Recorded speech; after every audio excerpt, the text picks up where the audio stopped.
ഉദാഹരണക്കുറവായിട്ട് വരുന്ന ആളുകളിൽ അധികവും നമ്മൾ കാണാറുണ്ട് ഷുഗർ കാരണമാണ്, ഷുഗർ ആണ് എനിക്ക് പ്രശ്നം ഉണ്ടാക്കിയിട്ടുള്ളത്, ഈ ഉദാഹരണക്കുറവിലേക്ക് എത്തിച്ചിട്ടുള്ളത് എന്ന് തുടങ്ങിയിട്ടുള്ള ഒരുപാട് സംശയങ്ങളായിട്ട് വരാറുണ്ട്. ചില ആളുകൾ ചോദിക്കാറുണ്ട്, ഡോക്ടറെ ഈ ഷുഗർ കാരണം ഷുഗർ നമ്മുടെ ശരീരത്തിലേക്ക് ഏറ്റിട്ടുണ്ട് അല്ലെങ്കിൽ എൻ്റെ ലൈംഗികതയെ ബാധിക്കുന്നുണ്ട് എന്നുള്ളതിന് എന്തെങ്കിലും തുടക്കത്തിൽ തന്നെ നമുക്ക് മനസ്സിലാക്കാനുള്ള എന്തെങ്കിലും സിംറ്റംസ് ഉണ്ടാവാറുണ്ടോ? അല്ലെങ്കിൽ ചില ആളുകൾ ചോദിക്കാറുണ്ട്, ഞാൻ സ്വയംഭോഗം ചെയ്യുമായിരുന്നു, ഈ സ്വയംഭോഗം കാരണമാണോ അല്ലെങ്കിൽ ഈ ഷുഗറും സ്വയംഭോഗം കൂടെ കൂടിയിട്ടാണോ എനിക്ക് ആക്ച്വലി ഈ ഒരു പ്രശ്നം വരുത്തിയിട്ടുള്ളതെന്ന് ചോദിക്കാറുണ്ട്. ചില ആളുകൾ ചോദിക്കാറുണ്ട്, ഷുഗർ ഉണ്ട് എന്നുണ്ടെങ്കിൽ എങ്ങനെയാണ്, എന്തുകൊണ്ടാണ് ആക്ച്വലി എൻ്റെ ഉദാഹരണത്തിന് അത് ബാധിക്കേണ്ടി വരുന്നത് അല്ലെങ്കിൽ എങ്ങനെയാണ് ബാധിക്കുന്നത് എന്ന് ചോദിക്കാറുണ്ട്. അതേപോലെ ചില ആളുകൾ ചോദിക്കാറുണ്ട്, ഡോക്ടറെ ഇങ്ങനെ ഉണ്ട്, എനിക്ക് ഉദാഹരണക്കുറവുണ്ട്, ഷുഗർ ഉണ്ട്, ഷുഗർ കാരണം തന്നെ ആയിരിക്കണം എനിക്ക് ഉദാഹരണക്കുറവ് ഉണ്ടാകുന്നത്. അങ്ങനെ ഒരു കേസിൽ ഞാൻ എന്തൊക്കെ ഭക്ഷണങ്ങളാണ് കഴിക്കേണ്ടത്? ആ ഭാഗത്തേക്കുള്ള രക്തയോട്ടം കുറയുന്നുണ്ട് എന്നുള്ളതാണ് ഞാൻ മനസ്സിലാക്കുന്നത്. അപ്പോൾ ഈ രക്തയോട്ടത്തിന് ഇമ്പ്രൂവ് ചെയ്യാൻ വേണ്ടിയിട്ട് ഞാൻ എന്തൊക്കെ ഫുഡ് കഴിക്കണം എന്നൊക്കെ ചോദിച്ചിട്ട് ഒരുപാട് ഡൗട്ട്സായിട്ട് പല ആളുകളും നമ്മളെ കോൺടാക്ട് ചെയ്യാറുണ്ട്. അപ്പോൾ അവർക്ക് വേണ്ടിയിട്ടുള്ള വീഡിയോ ആണിത്. ഞാൻ ഡോക്ടർ ഹിബ അബ്ദുൽ മജീദ്, ഡോക്ടർ ഹിബ സറോവിയ, പെരിന്തൽമണ്ണ, മലപ്പുറം ജില്ല.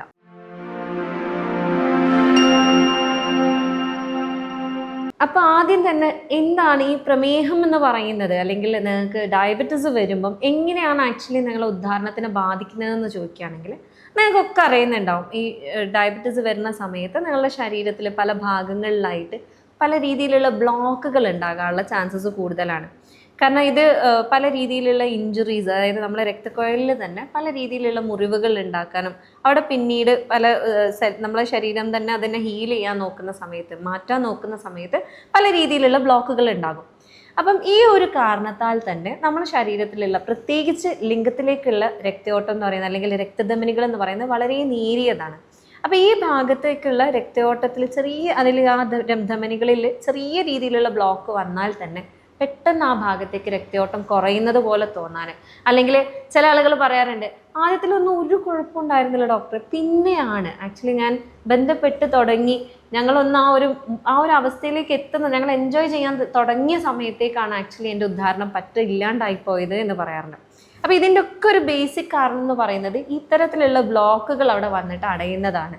അപ്പം നിങ്ങൾക്ക് എന്താണ്, സ്വാഭാവികമായിട്ട് ആ ഭാഗത്തേക്കുള്ള രക്തയോട്ടം ഇല്ലാത്തത് കൊണ്ട് തന്നെ ഉദാഹരണക്കുറവ് ഉണ്ടാകാനുള്ള ചാൻസസ് കൂടുകയാണ്. അതേപോലെ മറ്റു ചില ആളുകളുടെ പ്രധാന ഡൗട്ടാണ്, ഈ ടൈമിൽ ഞങ്ങൾ നന്നായിട്ട് സ്വയംഭോഗം ചെയ്യാറുണ്ട്, അല്ലെങ്കിൽ ചില ആളുകൾ പറയാറുണ്ട്, ഈ ടൈമിൽ സ്വയംഭോഗം ഞാൻ ചെയ്തിരുന്നു, ഒരു കാലത്ത് നന്നായിട്ട് സ്വയംഭോഗം ചെയ്തിരുന്നു, ആ കാലത്ത് എനിക്ക് ഷുഗറും ഉണ്ടായിരുന്നു, ഇനി അതുകൊണ്ടൊക്കെയാണോ എനിക്ക് ഈ ഉദാഹരണക്കുറവ് വന്നത്, എൻ്റെ ലിംഗത്തിൽ വലിപ്പക്കുറവ് വന്നത് എന്ന് ചോദിക്കുന്ന ആളുകളുണ്ട്.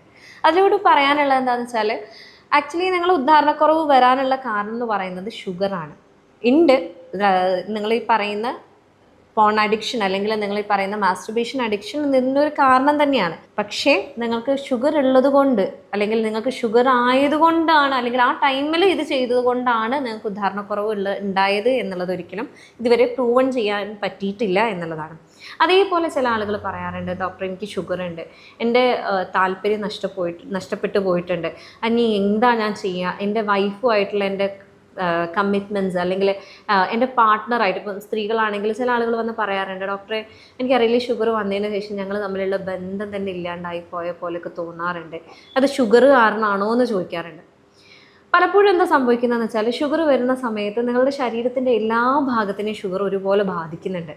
ചിലർക്കത് ക്ഷീണമായിരിക്കാം, ചിലർക്കത് അവരുടെ ശരീരത്തിൽ ഉണ്ടാകുന്ന പ്രോസസ്സുകൾ ഭയങ്കര സ്ലോ ആയതുകൊണ്ടായിരിക്കാം, ചിലർക്കത് വേദനകളായിരിക്കാം വന്നിട്ടുണ്ടാവുക, ചിലർക്ക് പല രീതിയിലുള്ള കുത്തിച്ചുളിർക്കുക എന്നൊക്കെ പറയുന്ന പോലെ കാലിന് പ്രശ്നങ്ങൾ, അല്ലെങ്കിൽ അവരുടെ ദഹനത്തിന് പ്രശ്നങ്ങൾ, അവർക്ക് സ്കിന്നിൽ പ്രശ്നങ്ങൾ, അങ്ങനെ പറയാത്തക്ക എല്ലാ ഭാഗത്തും ആക്ച്വലി ഷുഗർ ബാധിക്കുന്നുണ്ട്.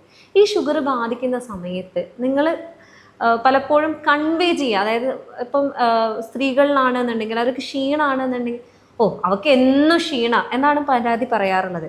പക്ഷെ ഇത് എന്തുകൊണ്ട് എന്നുള്ളത് പലപ്പോഴും ഭർത്താക്കന്മാർ മനസ്സിലാക്കാറില്ല. ഭർത്താക്കന്മാർക്ക് താല്പര്യം കുറവാണ് എന്നുള്ളൊരു അവസ്ഥ വരാറുണ്ട്. പലപ്പോഴും സ്ത്രീകളത് തെറ്റിദ്ധരിക്കാറുണ്ട്, നിങ്ങൾക്ക് എന്താ വേറെ ആരോടോ എന്തോ ബന്ധമുണ്ടോ, അതുകൊണ്ടാണോ എന്നോട് താല്പര്യം ഇല്ലാത്തത് എന്ന് പോലും ചോദിച്ച ഒരുപാട് ഇൻസിഡൻസ് പല ഭർത്താക്കന്മാരും നമ്മുടെ അടുത്ത് വന്ന് പറഞ്ഞിട്ടുണ്ട്. അപ്പോൾ ഇതിൽ പറയാനുള്ളത് എന്താണെന്ന് വെച്ചാൽ, ഷുഗർ വരുന്ന സമയത്ത് നിങ്ങളുടെ ബോഡീൻ്റെ പല ഭാഗങ്ങളിലെയും അത് ബാധിക്കുന്നുണ്ട് പല രീതിയിൽ. ഇപ്പം ചിലർക്കത് ഉദാഹരണക്കുറവായിട്ട് വരാറുണ്ട്, ചിലർക്കത് താല്പര്യക്കുറവായിട്ട് വരാറുണ്ട്, ചിലർക്ക് വലിയ തിരക്കേടില്ല പക്ഷേ എനിക്ക് താല്പര്യമില്ല എന്നുള്ള രീതിയിലാണ് വരാറുള്ളത്. അപ്പം മാനസികമായിട്ടുള്ള അടുപ്പവും നിങ്ങളെ കമ്മ്യൂണിക്കേഷൻ നിങ്ങളവിടെ കറക്റ്റായിട്ട് വെക്കുകയാണെന്നുണ്ടെങ്കിൽ സ്വാഭാവികമായിട്ടും നിങ്ങളുടെ ബന്ധങ്ങൾ ഒലയാതെ അല്ലെങ്കിൽ തകരാത്ത രീതിയിൽ നല്ല രീതിയിൽ അങ്ങോട്ടും ഇങ്ങോട്ടും പരസ്പരം മനസ്സിലാക്കി മുന്നോട്ട് പോകാനും അത് സഹായിക്കും.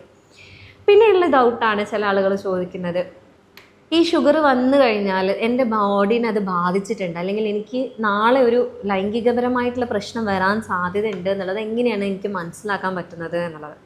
അപ്പോൾ അതിൽ ആദ്യം തന്നെ പറയാനുള്ളത് എന്താണെന്ന് വെച്ചാൽ, ഇതിൽ ഫസ്റ്റ് നമ്മൾ നോട്ടീസ് ചെയ്യുക രാവിലത്തെ ഉദ്ധാരണത്തിൻ്റെ കുറവാണ്. പലപ്പോഴും പല ആളുകളത് ശ്രദ്ധിച്ചിട്ടില്ല എന്നുള്ളതാണ് ഞാൻ എൻ്റെ ക്ലിനിക്കൽ എക്സ്പീരിയൻസിൽ എനിക്ക് ഫീൽ ചെയ്തിട്ടുള്ളത്.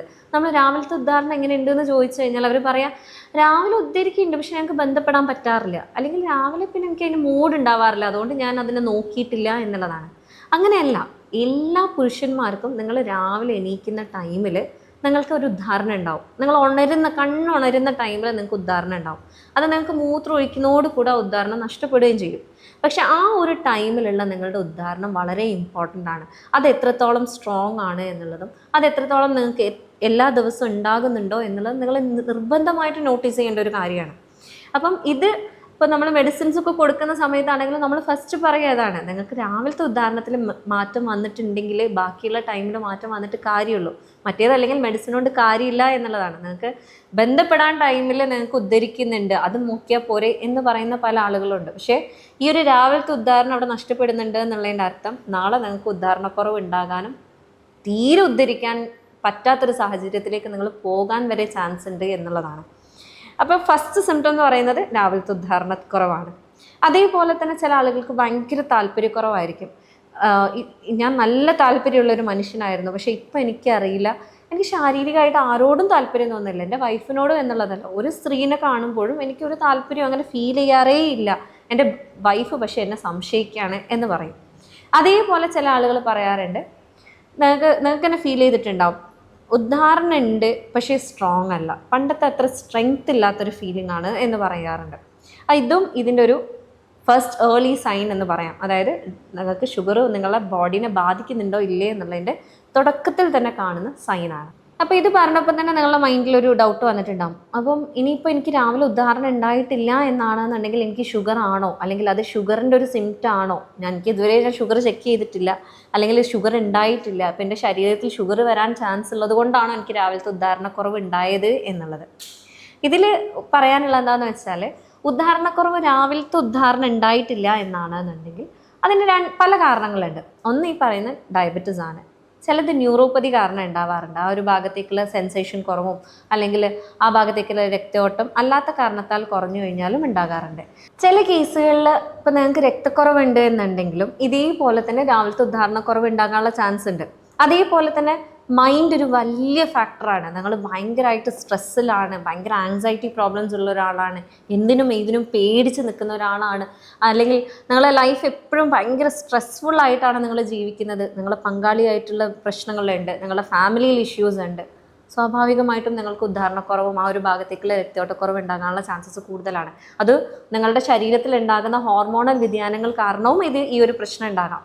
ഇപ്പം ഉദാഹരണത്തിന് ടെസ്റ്റോസ്റ്ററോൺ കുറവുള്ള ഒരാളാണെന്നുണ്ടെങ്കിലും ഇത്തരം പ്രശ്നങ്ങൾ എന്തായാലും നിങ്ങൾക്ക് വരാൻ സാധ്യതയുണ്ട്.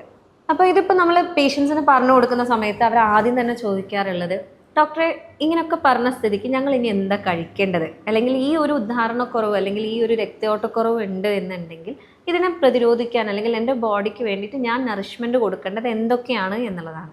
അപ്പോൾ അതിൽ പറയാനുള്ളത്, ആദ്യം തന്നെ പറയാനുള്ളത്, നിങ്ങൾ നിർബന്ധമായിട്ടും കഴിക്കേണ്ട കുറച്ച് സാധനങ്ങളുണ്ട്. അതിൽ ഒന്നാമത്തത് omega-3 ഫാറ്റി ആസിഡ്സ് ആണ്. അത് നിങ്ങൾക്ക് മീനിൽ നിന്നൊക്കെ നന്നായിട്ട് കിട്ടുന്നതാണ്. ഇപ്പോൾ മീൻ പറയുകയാണെന്നുണ്ടെങ്കിൽ മത്തി, അയില, സാൽമൺസിലൊക്കെ വളരെ റിച്ച് ആയിട്ടുള്ള ഒന്നാണ്. നിങ്ങൾ വീക്ക്ലി അറ്റ്ലീസ്റ്റ് ഒരാഴ്ചയിൽ 2 പ്രാവശ്യമെങ്കിലും ഇത് കഴിക്കുന്നുണ്ട് എന്നുള്ളത് ഉറപ്പ് വരുത്തുക എന്നുള്ളതാണ്.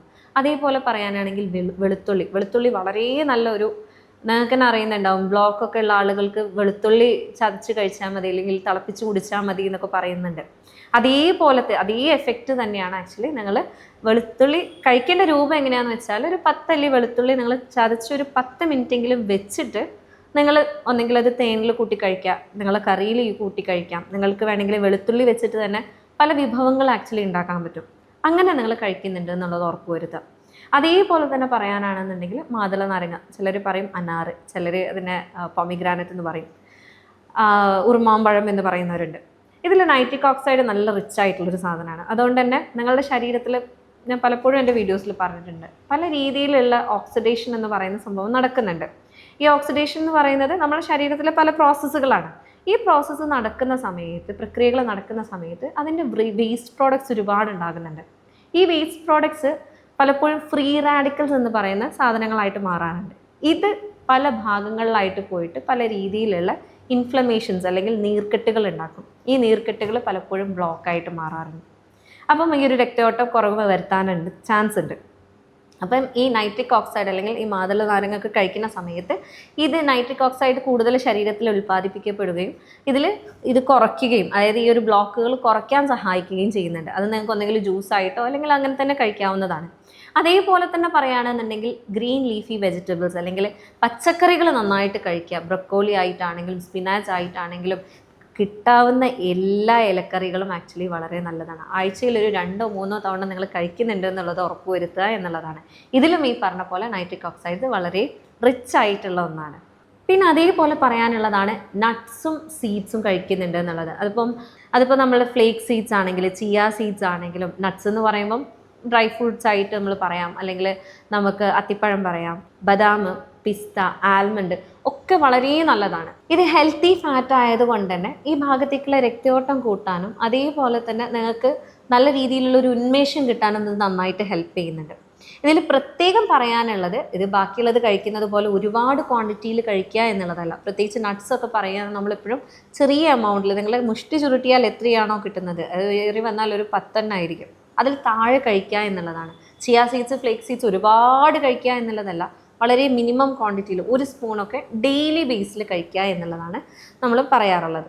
അതേപോലെ തന്നെ പറയുകയാണെന്നുണ്ടെങ്കിൽ സിട്രസ് ആയിട്ടുള്ള, നമ്മൾ വൈറ്റമിൻ സി കൂടുതലുള്ള ഫ്രൂട്ട്സ് കഴിക്കണം. നമ്മളുടെ മുസമ്പി, ഗ്രേപ്പ് ഫ്രൂട്ട്, പപ്പായ, പേരക്ക, ഇതൊക്കെ വളരെ നല്ലതാണ്. ബട്ടർ ഫ്രൂട്ട്, അതേപോലെ കിവി, ഇതിലൊക്കെ വൈറ്റമിൻ സി വളരെ റിച്ചാണ്. ഇതെന്താണെന്ന് വെച്ചാൽ നിങ്ങൾക്ക് അറിയുന്നതാണ്, നിങ്ങളുടെ ബ്ലഡ് വെസൽസിന് അല്ലെങ്കിൽ രക്തധമനികളെ കൂടുതൽ ശക്തിപ്പെടുത്താനും ഡയലേറ്റ് ചെയ്യാനും ആ ഭാഗത്തേക്ക് രക്തയോട്ടം കൂട്ടാനും അതിൻ്റെ ആരോഗ്യം കൂട്ടാനും ഒക്കെ നന്നായിട്ട് ഹെൽപ്പ് ചെയ്യുന്ന ഒന്നാണ് വൈറ്റമിൻ സി എന്ന് പറയുന്നത്.